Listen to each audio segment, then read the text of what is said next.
India in details. My dear friends, I welcome you to Germany. So shiny from the outside but badly rotten within. This country has committed some of the worst crimes in human history, but despite that, it has the audacity to preach to the world about inclusivity and equality.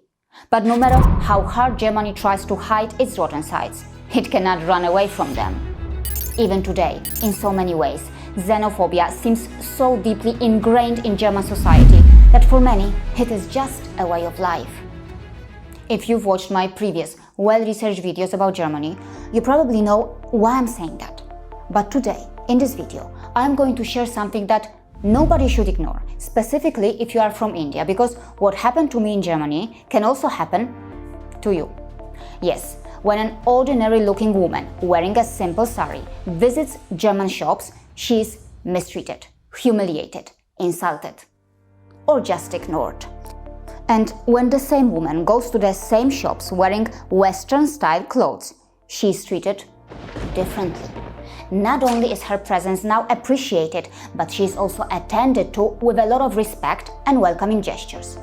Yes, this is Germany. You are seeing scenes of a fancy market that has multiple high-end luxury shops. I visited this place as a customer, but what I experienced there is something I will never forget. Yes, the same customer, the same salespeople, the same shops, but treated differently, very differently.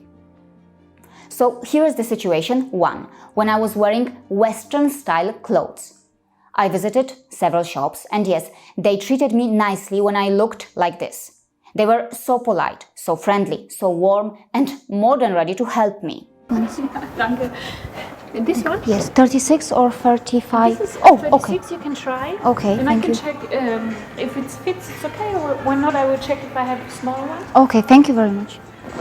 And now in the situation 2, several minutes later, when I went to the same German market wearing a sari, their behavior changed completely.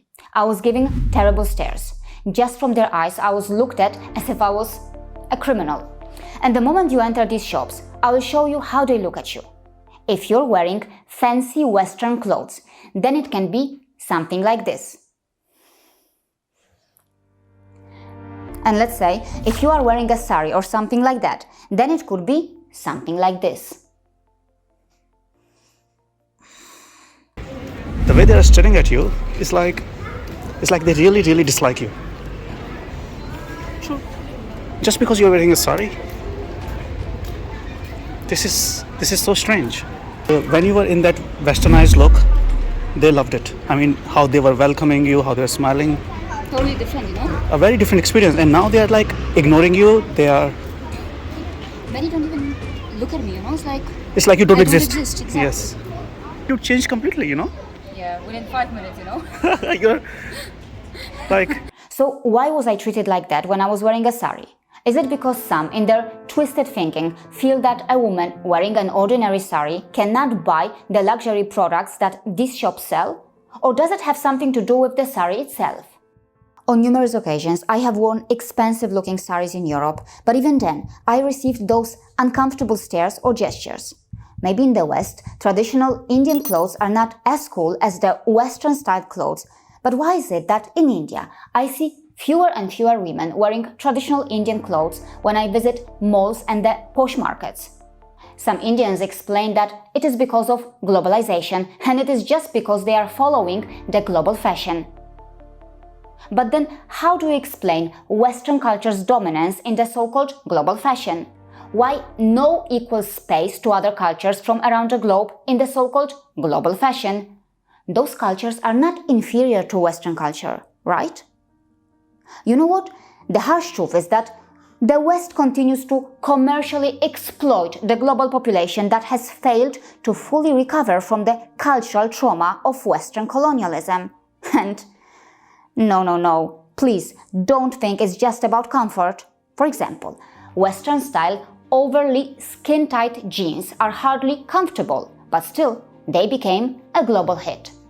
On the other hand, there is so much super comfortable traditional Indian or African stuff that could never become a global hit. Many in the former colonies who are emotionally colonized have no idea that their country's own traditional clothing would have also naturally evolved according to the time and requirements of the 21st century.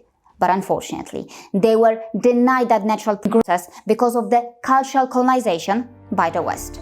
Yes, I think that Indians deserve their rightful share in the so-called global fashion. And that is why, when the Ambani family's wedding contributed to bringing Indian fashion or Indian traditional clothing to the global center stage, it helped decolonize several minds and brought more balance to the power dynamics. When Nita Ambani wore a saree in Paris, or when celebrities like these wore lehenga, and when the Western fashion industry and the global media noticed all this, it did help fight the Western hegemony or dominance in the global fashion industry. Today, Western fashion companies benefit immensely from the West's global cultural influence and the global appetite to consume Western fashion trends. But these companies should not forget that it was the ugly Western colonialism and colonial loot that contributed to the spread of Western culture globally. On the other hand, Indians did not have to colonize Europe to make Europeans drool over the Indian fashion trends, clothes and fabrics. Indian fashion trends won European streets with their quality, not with a gun. Yes, you heard that right. Europeans were crazy about made in India clothes, and it was India that actually taught many of them what fashion means. Want to know how? Read this carefully. Before the East India Company, most clothes in England were made out of wool and designed for durability, not fashion. But that began to change as British markets were flooded with beautifully woven cotton textiles from India. When a new pattern arrived, it would suddenly become all the rage on the streets of London. As mentioned here, a lot of historians think this is the beginning of consumer culture in England. So this is just one example of how Indians ruled European hearts without ruling or colonizing Europe. So now, do you understand the difference? But as the West became powerful through its colonial crimes and dirty money, its supremacist and xenophobic elements got more toxic. This resulted in vilification of Indian cultural elements, Hinduism, and even Indian clothes. And yes, that deceitful Western propaganda did a lot of damage to India's reputation globally. For example, in this book, English author Beverly Nichols maligned India's traditional attire. Read these words. The Khadar dhoti and the Gandhi cap are the counterparts of the Nazi shirt and the swastika. And let us not forget that this English author's work is known to have influenced Churchill's views.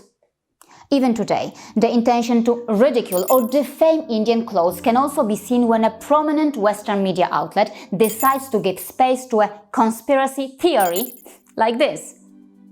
Take a careful look.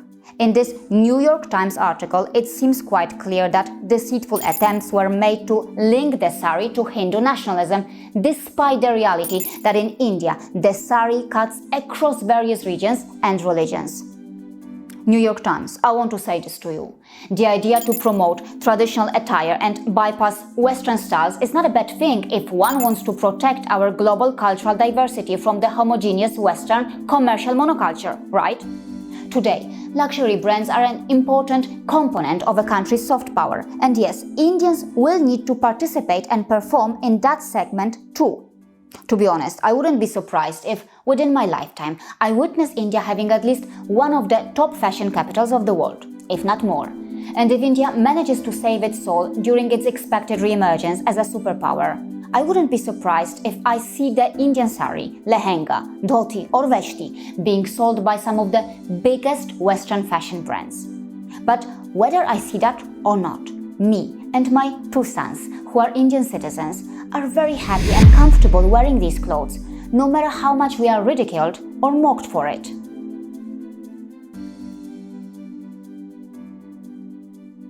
See you again.